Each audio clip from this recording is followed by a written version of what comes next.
David Bullon is our brother from Central America. He comes all the way from Costa Rica. He's the co-founder of Micelio, a boutique consulting firm that supports visionary leaders to catalyze bold systematic changes rooted in personal development and transformative innovation. So before he starts, I want to introduce to you Maria Kashmir, who's going to talk a little to us about the Creative Mornings. Please, Maria. Hi everyone, good morning. I'm thrilled to be here. Who has heard about Creative Mornings? Raise your hand. Okay, we have a couple of people here. So for the people who doesn't know who Creative Mornings is the world's largest face-to-face community with a breakfast lecture series in more than 224 cities around the world. We are the Guatemala City chapter. We organize a monthly creative event that catalyzes a world topic that it's touched in more than 67 cities the same day. Today, we make the exception to come to Antigua. We're thrilled to be part of the Volcano Summit as its third edition. I'm a co-organizer of Creative Mornings with all the team right here. And David happens to be a close friend of mine, and I am so honored that he's going to be part of this stage. As a person, as a leader, as a Central American, he is awesome.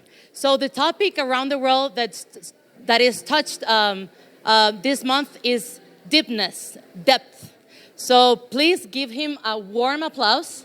And David, the stage. Now, with not further ado, please give a big round of applause to David Bullon.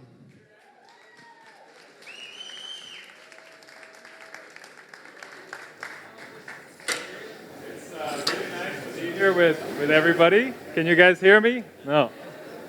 Can you hear me now? This is like a common phrase we've all heard in the pandemic. Can you hear me now? Does it sound good now?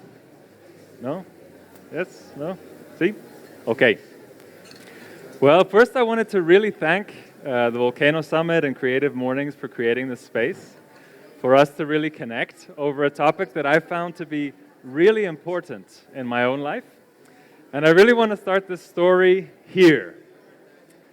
This building right here is called Tiger's Nest. Tiger's Nest is a beautiful Buddhist monastery in the hills of the Himalayas in Bhutan. I had the opportunity to visit Bhutan in 2015. And on the way to Tiger's Nest, I had an amazing conversation with a man that changed my life. You know, at the time I was leading innovation policy for the Costa Rican government, and I was telling him I'm all about innovation, you know, innovation ecosystems, all the stuff that this crowd loves. And at the end he said, you know, David, I think that for you to really take innovation to the next level, you should start meditating. And I said to myself, this guy sounds like he's crazy. Like, what does meditation have to do with innovation? But I actually listened to him, and I took his advice, and it really did change my life. It made me realize layers of what is important in innovation that I didn't know before. And so that's really what I'd like to lean into with you guys today, and I want to start out highlighting a few of the things that I've found to be really important for innovation by focusing our attention on organizing parties. So, let's see. How many of you guys have organized a party before? Yeah? So let's imagine that we're organizing a party for my best friend. This guy is turning 30. You know, 30 is a big number. It's a really important birthday. And so this has to be an amazing birthday party. It can't just be a normal party. It has to be a really amazing party. And so there's a few things that make up an important kick-ass party. You know, there's a few skills, a few abilities, a few sort of things that really need to be in the mix. One of them is that this party really has to generate a sense of connection. You know, all of the people that my friend most love and all the people that most love him really have to be there, and it has to be the sense that we're a tribe, that we really cherish this guy, we love him, and hopefully all of the activities really awaken the sense of beauty. And that's really only possible if somebody in the organizing team has leaned into the skill of appreciation. Appreciation is the ability to really see things in the world that you value and to really feel how you value them and honor them. And creating a sense of tribe, a sense of connection, depends a lot on appreciation. So, okay, so we have connection. We're doing good. But in reality, it's not going to be a good party unless it's a fun party. And so it turns out that my friend loves superheroes. And so if we're going to have a party that he really enjoys, we're going to have some kind of creativity around a theme around superheroes. So designing a costume party, it requires creativity. It requires coming up with a concept with fun, self-expression, getting people to really enjoy themselves. And that requires the skill of audacity. Audacity is leaning into what's wanting to express through you, expanding from there. And if we're going to have a party that makes any sense at all for this guy's 30th birthday, it has to have connection and also fun. But I'll tell you what, the chairs and the tables, they're not going to walk themselves to the party by themselves.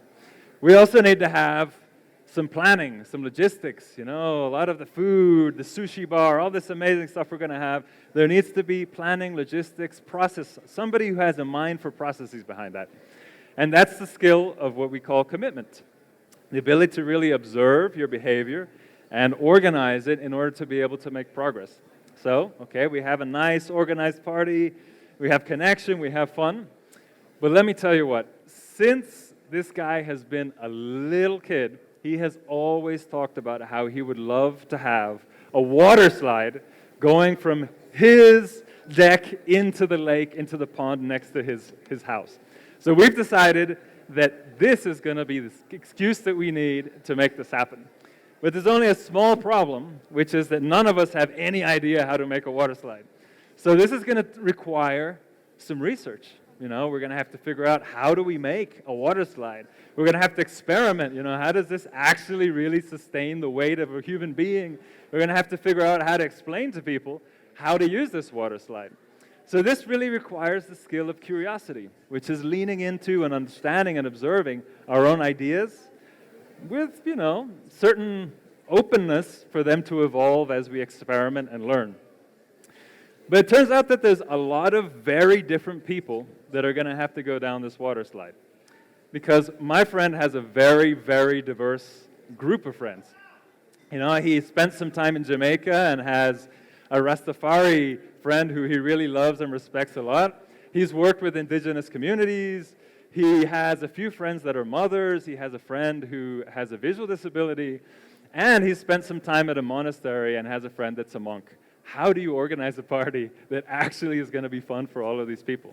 Well, it's going to require some listening. Some listening that really is that skill of empathy, of connecting to what are my own emotions, what are the emotions of other people, and how can we design experiences that really welcome diversity. All of these people, even though it maybe doesn't look like it, love to dance. And so what they really want to do, the one thing that they all have in common, is that they want to dance all night long, and they would prefer to do that in nature. And so if we're going to do that, we really have to somehow design this party so that we're optimizing their vitality. Because if they just dance, without the right hydration, the right food, the right spaces to rest, they're going to burn out pretty quickly, and, around midnight, things are going to fizzle out. So it's not only that. If we're going to do this in nature, in a beautiful setting in this garden, we also have to take care of this garden. Otherwise, we're not going to be able to keep doing this in the future. So now, I would say we have the kind of party that is really what my friend deserves.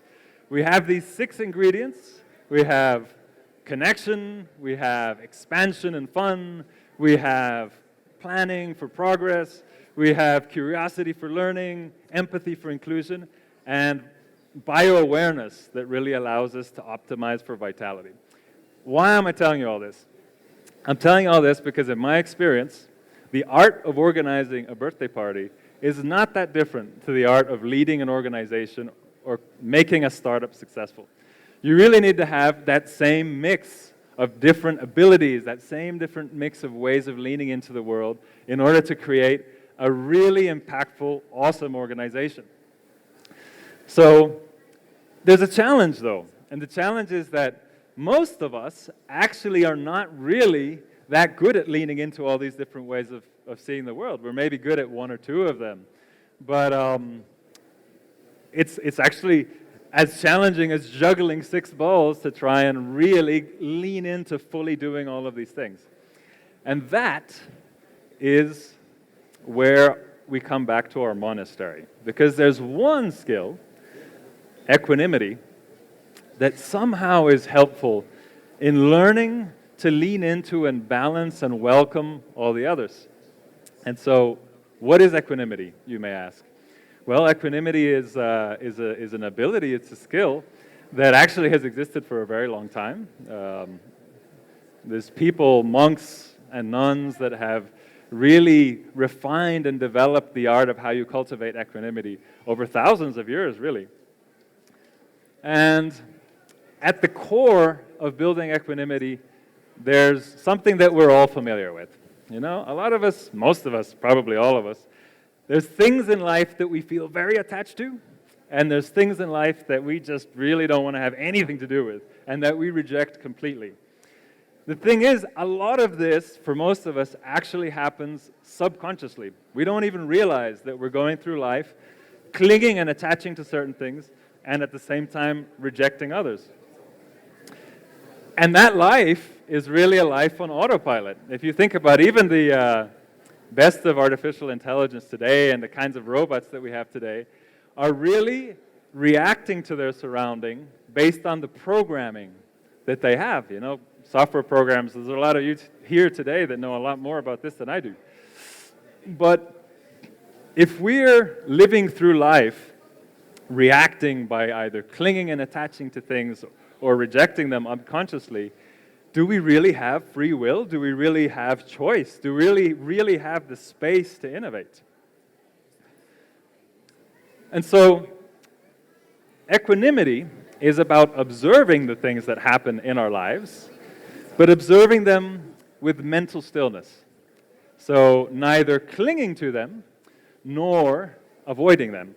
And so, let me give you a quick example with this lady who's meditating. So, you know, she has her eyes closed. She's not observing with her eyes, but she's observing with her ears. And so, probably like most of us, she's a little bit addicted to her cell phone. But as it rings, you know, this clinging intention towards the phone, she observes it and just lets it pass. At the same time, maybe there's dogs barking, and you know, whenever we're trying to focus on anything and pay attention, most of us don't really like there being noise and interference. So she doesn't like that, but she can also observe that and just let it pass. And it turns out that this same ability that people cultivate when they're meditating is actually key to innovation. And what I'd like to do, just so that you have a hands-on, real experience with what I'm talking about, is to invite you to do a very short exercise with me that starts with your breath. It turns out that your breath is actually a really powerful path to the present. And a lot of the different techniques that have been refined and polished in some of the monasteries around the world are based on observing things. And one of the ones that's the most easiest to observe is your own breath. So, for those of you that have tried this, if you observe your breath for a while, what usually happens is your mind starts clinging and attaching to things or rejecting other things. And so as you observe your breath, suddenly you realize that your mind is thinking about something else, something that you're a little bit attached to, a little clinging to, or maybe your mind is thinking about how much you want to avoid something else. And the art of just observing your breath and recognizing that this is happening is cultivating the ability to then see these clinging and avoiding patterns when you're just walking through your everyday life. So, that sounds interesting, but I would love for us to together spend some time, just a couple of minutes, to see how that works for you, okay? So for those of you that are comfortable, I'd love to guide you through just 2 minutes and invite you to just focus on your breath for a couple of minutes. So what I'm going to invite you to do is first, if you feel comfortable, close your eyes. You can do this standing up as well, if you'd like. I'm going to do that. And as you're standing up or sitting down, you can feel, as you sink into your body, you can feel the pressure of the floor against your feet. And if you're sitting down, maybe you can feel the pressure of the seat against your legs, your back. And I invite you to just focus on the way in which, as you breathe in and breathe out, your chest expands and your chest contracts.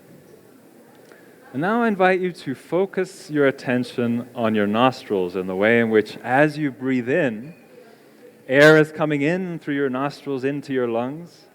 And as you breathe out, it goes back out through your nostrils and into the room.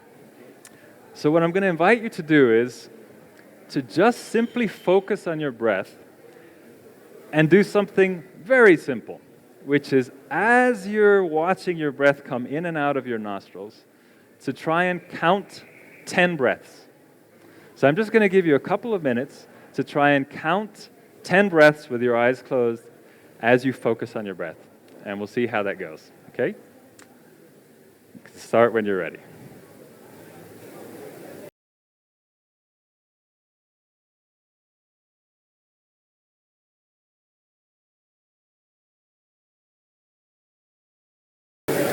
So when you're ready, you can maybe open your eyes. And I'd like to ask you, how many of you, just raise your hand, were able to really focus your attention on counting those 10 breaths? Anybody? Good. There's quite a few of you that could. How many of you found yourselves thinking, there's too much noise in here. There should be less noise. Anybody? Okay. So that's that aversion pattern that we were talking about, right? How many of you just found yourselves gravitating towards, okay, tomorrow I've got to hand in this, I've got to do this, the different things that you need to do, you as well. So congratulations, you have started to lean into the art of equanimity. A lot of people feel that meditating is only done successfully if your mind is blank. But that's not true.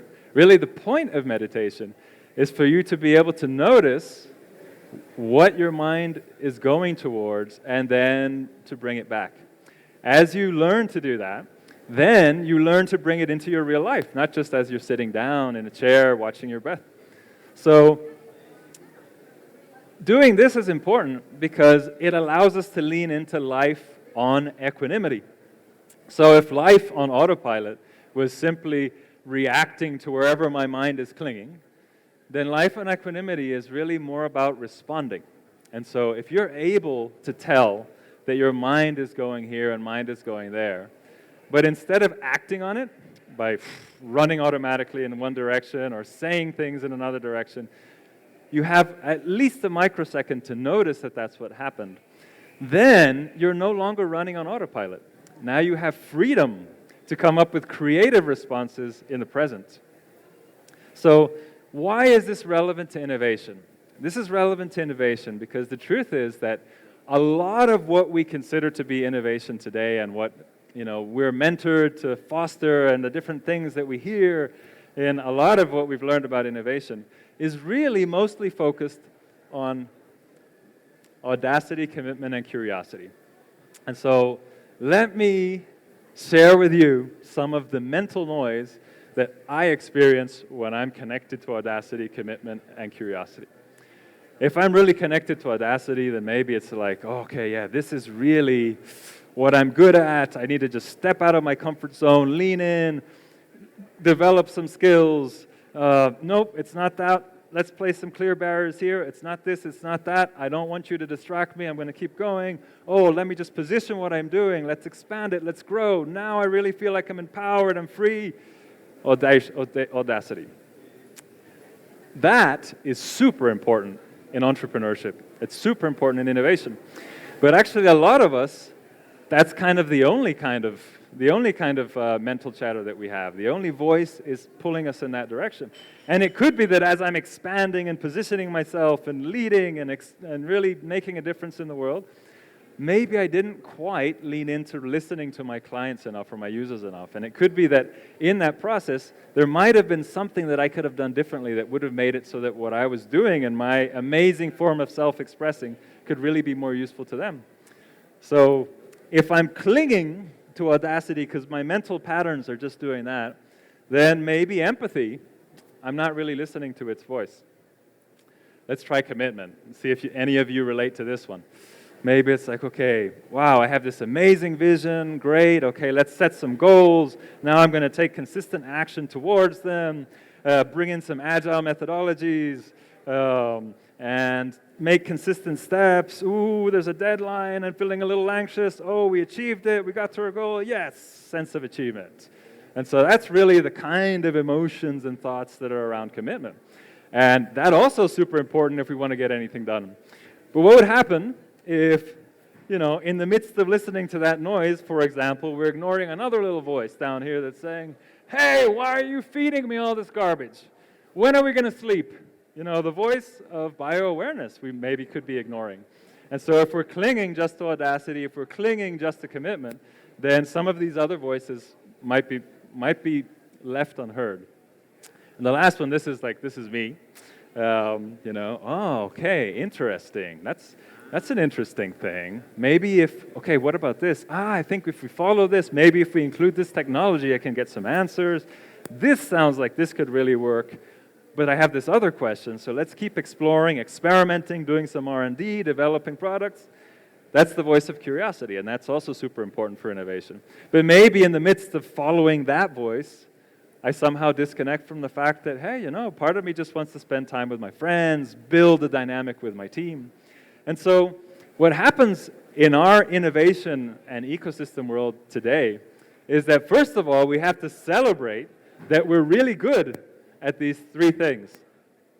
But if we could bring in some equanimity, instead of just clinging to our mental patterns, which are just recreating patterns from the past around our clinging to these three things, we could also include the other three. So why would this matter? It matters because it allows us to really weave together multiple forms of value. And so if we can weave together these different ways of focusing on reality, then in a way we can do what, in this part of the world is done when artisans weave together a beautiful fabric that really integrates different colors, different perspectives. And so what do I mean by that? What I mean is that if we can lean into appreciation and what we value in the world, we can create community value around belonging. If we can lean into our bio-awareness and what other beings in nature need to be well, then we can create environmental value. If we can connect with our emotions and the emotions of others and people who had very different lives to our own, we can create social value.